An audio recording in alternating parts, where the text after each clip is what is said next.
Bom dia, galerinha do primeiro ano, tudo bem com vocês? Estamos aqui mais uma vez com mais uma aula, não é? E hoje nós vamos estar trabalhando o capítulo 6, certo? Finalizamos aquele outro sobre clima, não é? E agora vamos estar trabalhando com vegetação, certo? E vegetação envolve tudo que é árvore, tudo que é planta, e ela se distribui, né, de diferentes formas, a depender de cada lugar, a depender das condições de clima, a depender das condições do solo, certo? Da quantidade de chuva, tá? E então a proposta, pelo menos dessa aula de hoje, é falar um pouquinho de como que, né, de uma maneira geral, dessas grandes formações vegetais, certo? E o que influencia em cada uma, tá? Então, passando aqui, essa fotografia ela é mais ilustrativa, né? Mas serve para vocês terem uma ideia do que é que a gente vai trabalhar. Veja que aí nós estamos vendo diferentes fotografias em diferentes lugares e que tem diferentes tipos de vegetação, né? Isso está muito claro na paisagem. Então, ao longo desse capítulo, a gente vai entendendo o porquê de cada lugar ter essas especificidades, tá? Bom, inicialmente, né, como eu já falei, nas diferentes regiões da Terra, nós vamos ter características bem, bem específicas, tanto de fauna quanto de flora, certo? Que envolve aí as flores. E isso vai depender muito da localização geográfica, do tipo de solo e das condições climáticas, certo?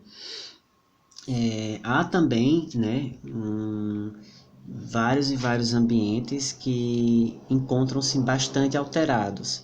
E quando se fala em bastante alterados, é no sentido de que eles perderam aquelas características naturais, principalmente em função da ação humana, né? E aí nós temos nessa fotografia um exemplo do que seria isso, certo? Nesse caso específico, do desmatamento, tá? Passando aqui, para a gente falar sobre formações vegetais, nós temos que entender primeiramente esses três conceitos, tá? Do que é biodiversidade, do que é bioma e o que são ecossistemas, certo? Então, a biodiversidade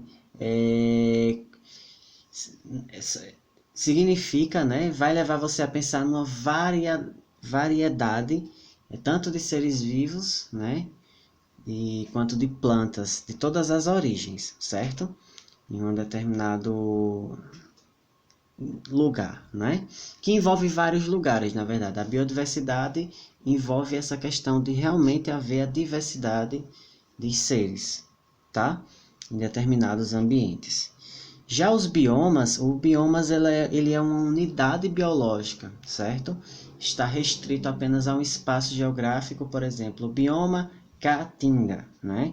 Então, o bioma Caatinga, que é do Nordeste brasileiro, mais especificamente do semiárido, que é aquela região mais seca, né? Então, é o tipo de vegetação específico daquele espaço geográfico, tá? E ecossistema, nós vamos ter um conjunto de comunidades bióticas e abióticas, né, que vão aí exercer influências umas sobre as outras. Na verdade, elas vão ser interdependentes, tá? Então, quando a gente fala de biótica e abiótica, está envolvendo a interação de tudo que existe nessa superfície, né? Do solo, da água, das plantas, dos animais, tá? Esse sistema. Então, aqui, né, representa o que poderia ser uma biodiversidade, tá? Um ambiente cheio, diverso, né? Do ponto de vista de várias espécies vegetais, animais, etc., em apenas um lugar. Aqui o bioma, né, que ele vai ser característico de cada região geográfica. E aqui o ecossistema, né? Você observa a interação da água, animais, plantas. Se bem que aqui estamos em um ambiente marinho, tá? Bom, entendido, né, especificamente a diferença entre essas três características importantes, a biodiversidade terrestre, né? E quando fala de biodiversidade terrestre, se vocês observarem essa foto aí, ela está bem representativa no sentido de que ela significa dizer que o tipo de vegetação ela vai ser influenciada pela altitude. Então, quanto maior a altitude, maior o nível de precipitação, menor a temperatura, e isso influencia no meu tipo de vegetação, tá? Porque em um lugar que eu tenho mais chuva, que eu tenho mais umidade, o solo vai ser mais profundo, vai ter uma maior fertilidade, então vai ser um lugar mais propício para o desenvolvimento da vegetação, certo? Bom, é justamente isso que eu falei, né? Que o grau de biodiversidade de cada região do planeta vai depender justamente do clima, do solo, da altitude e da latitude, tá? Então, esse esquema aí, ele mostra muito bem isso que eu estou falando a vocês, principalmente em relação ao clima, ao solo e à altitude, certo? Bom, aqui é só para vocês, né, notarem essa questão da diferença. Nós estamos falando dessas duas fotografias aí. Nós temos dois lugares com condições climáticas e com níveis de precipitação muito diferentes, né? A gente pega a Amazônia, então a Amazônia lá tem um nível de chuva, né, altíssimo, se comparado com o semiárido, que são 600 milímetros. Então, isso influencia diretamente na vegetação, né? Então, a fotografia aí, ela fala por si só, certo? E aqui, gente, falando, né, um pouquinho dessa relação de biomas e ecossistemas, certo? O que é interessante da gente pensar do ecossistema é que ele é um sistema autossuficiente.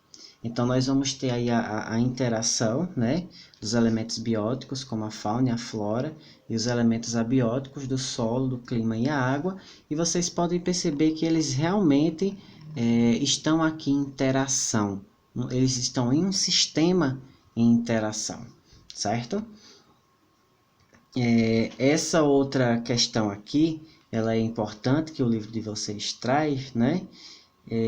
Que além desses fatores bióticos e abióticos, que devem ser levados em consideração nas formações vegetais, mais atualmente colocado em discussão, né, a ação humana e os seus impactos aos biomas, certo? Porque os efeitos, né, da ação humana, ele pode se dar em diferentes escalas, certo? Em diferentes escalas e de diferentes formas, a depender de onde ela esteja localizada e o nível e o nível do impacto, né? Então aqui eu estou mostrando para vocês essa fotografia, tá? De um ambiente aí onde tem depósito, né, de resíduos sólidos, então lixo dos mais variados tipos. Então, o que é que a gente espera, né? Que haja, né, que é preciso um planejamento, né, uma implementação de ações que visem a proteção dessas áreas ambientais, tá? Bom, gente, aqui é um mapa mostrando para vocês de forma bem geral os principais biomas do mundo, certo? Então você vê que em diferentes lugares do mundo a gente vai ter diferentes formações vegetais. E isso fica bem claro nesse mapa, né? É só você associar cada localidade à sua cor aqui nessa legenda, que você encontra facilmente, certo? E cada tipo de vegetação dessa está associado às diferentes tipos de clima, né? Que eu mostrei para vocês na aula passada, esse mapa, né? E a questão da distribuição dos diferentes tipos de clima e por que é que isso acontece, tá?